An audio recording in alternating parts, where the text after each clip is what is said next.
Hello everyone, and welcome back to What's in the Closet with Alex Teeger. That's me. And today in the closet, we'll be talking about what fashion trends are hitting the runways and sweeping the racks in 2023, along with some of the most influential trends that have gotten us to this point. So you may be wondering, Alex, didn't you already do a whole episode on trend cycles? Yes, I did. But this is totally different and totally cooler anyways, so be glad you tuned in for the super mega awesome podcast experience.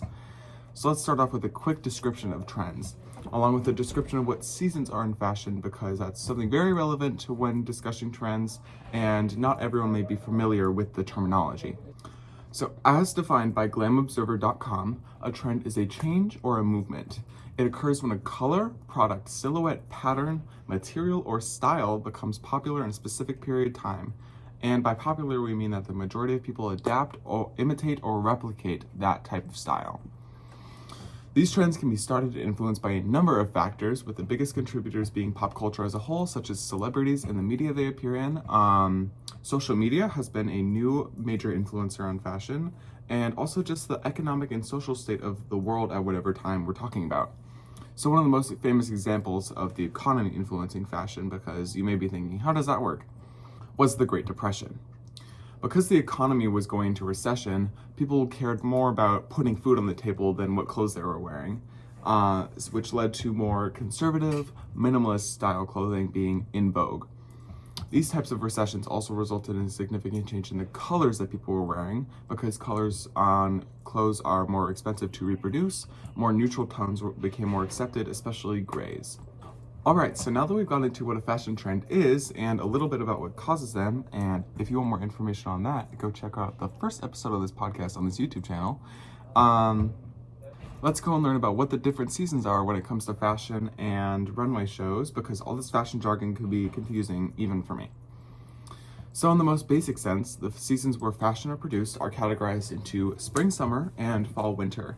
And somewhat confusingly, spring, summer runs from January to June, and fall, winter runs from July to December. There's also some newer additions called resort and pre-fall, but those are less relevant to the general scheme of it, and we won't really be talking about those today. Okay, so now that we're past all that boring starter informational stuff, let's get into some super cool trends. But before we jump straight into what's trending right now, let's look at the trends that have set the stage for the style that we're enjoying today. Alright, so I'm about to throw a lot of facts and trends at you, so be prepared. I'm going to do an outline of pretty much every single decade in the last 100 years or so. So starting off with a big throwback all the way to the 1920s, fashion was still very conservative and gender norms were very rigid. So men mostly just wore suits, and women leaned toward that old Hollywood style with flapper outfits, lots of fringe, ruffles, bows. And the 30s were a bit of a continuation of this type of style, with added trends being the beret and big puffed up shoulders and suits. The 1940s is where things start to get a bit more interesting. Women's skirt length got shorter at this time, and people began to experiment with a wider variety of colors. Also, since it was wartime during the first half of this decade, there was a fabric shortage, which made dressing casual more acceptable. Another trend that really defined this era was something called a victory suit, which was an iconic wartime look, and were stripped of all the extra elements of a suit so that extra resources could be saved for the war. The 1950s, however, is more defined by that pin-up style that we sometimes see replicated today by vintage clothing lovers. This is somewhat of a combination of that classic old Hollywood look mixed in with a flirtatious burlesque aspect. This had a lot of corsets, a lot of tight-fitting dresses, polka dots, stripes, all that kind of stuff. Very done-up, precise hair. But yeah, so then we move on to the 1960s, the hippie era of the world. This is where fashion starts to get even more interesting. The world is loosened up now that World War II is over, and people are more willing to bend the so-called fashion rules and be more adventurous. This era has some classic trends that people still replicate to this day and have really set the stage for what fashion is. And overall, these trends were driven by mod style at this time that was birthed in the early 60s. Most notably, this led to the rise of the infamous miniskirt. So skirt lengths have gotten shorter and shorter over the years, and the 60s was really the time where they got short. above the knee, bearing so much leg, really expressing a woman's freedom, because that was something that had been stifled for so long. So this was stepping away from the classic rigidity that skirt length in women's fashion had had in the past. Mod fashion also consisted of bold and colorful prints, go-go boots, and a new futuristic style as we stepped into the space race, creating space age style fashion. This era was also a major turning point for fashion because we introduced the first real supermodel, whose name was Twiggy. She was a British-born model that helped popularize mod fashion, along with creating an iconic style of 60s look that is still remembered and recreated today.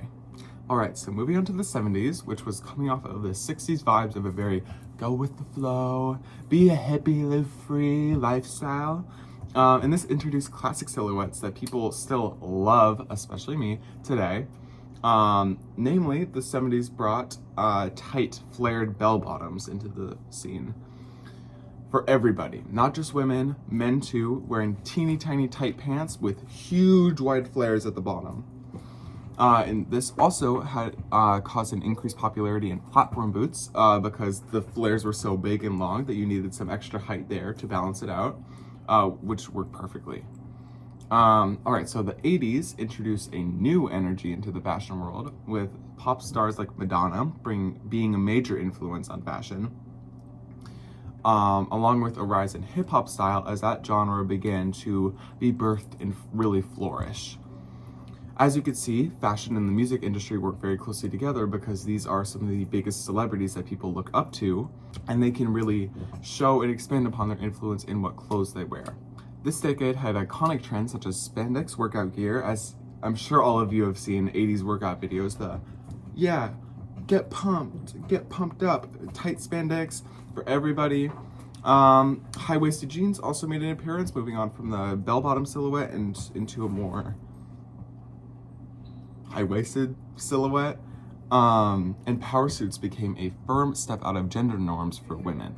Okay, thank you for bearing with me on this long journey of going through all the decades, but we're almost done now. Let's move on to the 90s, a decade defined by the rise of grunge and rock and roll becoming mainstream. This made items like Doc Martens, chokers, and flannels to be all the rage at the time, leading the way for a much broader spectrum of what we consider fashion. Because in the past, we had gone with just the rigid way that people are supposed to dress, and then in the 60s and 70s, we started to go more loosey-goosey, and this was introducing a darker side to fashion that allowed for more subcultures and subgenres to be born. All right, so we did it. We made it through the 20th century. Now I'm gonna jump around a little bit, but I promise it'll still all make sense. So, throwing it forward / back to the late 2010s, hypebeast culture ruled, and having good style consisted of wearing as many name brands as possible. This was the peak of brands like Supreme, Off-White, and Bape, because they had a very recognizable brand image and people could see it from a mile away. For example, the Supreme box logo that seemingly everybody had in 2017 to 2018 was a staple of hypebeast culture. And we will talk more in another episode about how consumerism affects culture and vice versa, but hypebeast culture goes hand in hand with consumerist culture. This thrived with the rapid rise of influencer culture that was happening at the same time, with YouTubers becoming a new, more accessible form of celebrities. And as I talked about previously, celebrities are where we get a lot of fashion trends from, because those are the role models that people look up to for what is cool. And since these YouTubers were also following hypebeast culture, it significantly influenced the general population of America. However, this way of viewing fashion of name brands, buy whatever is expensive, whatever, almost completely flipped on its head with the pandemic taking over the world. 2020 introduced us to a wide variety of new aesthetics that I won't completely dive into, but a few examples were kidcore, cottagecore, and e-girl / e-boy fashion.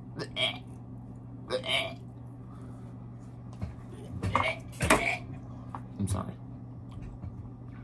On top of that, 2020 had other significant influence on fashion trends through social media apps like TikTok. A new popularity and passion was instated across the masses for secondhand shopping and thrifting. This came about largely as a reaction to the rapid and destructive rise of fast fashion, again, Talked about this more in the first podcast episode. You'll love it. Go check it out. And clothes were being pumped out everywhere in, say, 2019, with websites like Fashion Nova and Shein taking over, and almost everybody had at least something from these websites. I mean, it was so cheap, it was hard not to. But as concerns about working conditions and environmental impact began to grow, people were on the hunt for another way to get cheap clothes, but with less negative effects. This led to the world into the direction of shopping sustainably, causing the massive blow-up of going thrifting. I mean, think about it. Did you ever see a go thrifting with me vlog or check out my thrift haul video, which I've done, whatever, shut up. But did you ever see that before the pandemic? I know I didn't. And now the market is oversaturated with thrifting content and thrift hauls and whatever you could ever possibly want. Not to mention that the fact that popular thrift stores such as Value Village, Goodwill Bins are completely overrun with resellers trying to get in on the cheap prices and buying clothes for the sole purpose of reselling them on their own website or app, like using apps such as Depop, Poshmark, or eBay, and marking up the price significantly from the cheap price that they bought it at. Okay, so moving on to what is happening right now. A major aspect that has helped create the style that we think about in the early 2020s is the revival of 2000s fashion. As I'm sure all y'all have seen, trends like chunky belts, rhinestones everywhere, shoulder bags, microskirts, and most noticeably, low-rise jeans are thriving in the new 2020s perspective on these trends. So some other trends that we are seeing in 2023 are dopamine dressing. And dopamine dressing is basically thinking about clothes in a whole new way, breaking completely away from the rigid ways that we used to think about fashion, dressing with bright colors, very maximalist, wearing whatever you want, wearing how much of whatever you want, and just fully expressing yourself to the max without caring what other people think, because that's what it's called, dopamine dressing. You're dressing to make yourself feel happy. All right, so some more trends that we are seeing in 2023 is, this was trending last year and I think it's going to thrive even more this year, is faux furs. So we saw how, like, those Uggs, the ones that go like a little, I'll put in a picture. You know those Uggs. Everyone wanted them. Everyone was going crazy over them. That's just one example of how fur is just going bonkers. But like, it's all over all the clothes you see. I think it's super cute. Like those Sherpa jackets that were really trendy last year too. Sherpa on like bomber jackets, on leather jackets, all of that. I think is huge right now, and I personally love it. We'll see if that actually holds up as we get into the next fall-winter season of this year, but who knows? We'll see. So these are kind of from last year, but are still continuing into this year. The ballet flats trend that is running rampant. I have mixed feelings about this trend. I think it's a little, why do we care that much about just like a shoe that's just like that? It's not that much. There's not that much going on. But that is still something very trendy, as coquette style still is burning with a passionate buyer right now. We're also seeing the Miu Miu mini skirt. That was something very trendy last year, and it is still continuing to this year. The mini skirt idea, and also that like kind of exposed rawness of it all, I think is super, super cute. Metallics are predicted to be very trendy this year, with silvery patterns, golds, of metallics of any color really being huge this year. And I haven't seen much of it that actually looks that good, but I think it has a lot of potential. Also, gender neutral clothing is making a huge step forward in these past couple years, and also especially right now. This kind of goes along with dopamine dressing and just like wearing whatever you want to make yourself feel happy. So this is taking a step completely away from the fashion roles and gender roles that we've seen throughout history, and just like making it all kind of just gender fluid, gender anonymous, gender whatever, who cares? It doesn't matter. Wear whatever clothes you want.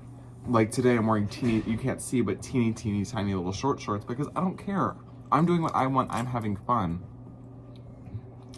And it's just like, I think it's really good because it's feeding into the discussion about gender and its fluidity and also its irrelevance almost as we like step into this more modern era. And yeah, I hope that we could continue to see this rise of androgynous clothing, and also just like people can wear whatever they want. Clothes don't have a gender. So yeah. And finally, to close out the episode pretty much, because I've talked about, I think, everything that I wanted to talk about, cargo pants. Cargo pants, cargo shorts, cargo shirts, cargo bags, cargo socks, cargo underwear, cargo everything you can imagine is huge right now. Everyone knows it, everyone's seen it, everybody has something that is vaguely reminiscent of a cargo pant. And I love it. I love some good storage space. I love having too many pockets to count. It's amazing. It's my favorite thing ever. I really hope that this continues to happen. And yeah, just keep shoving pockets on everything. I love it. I love it. Give it to me. Give it to me now. Yeah.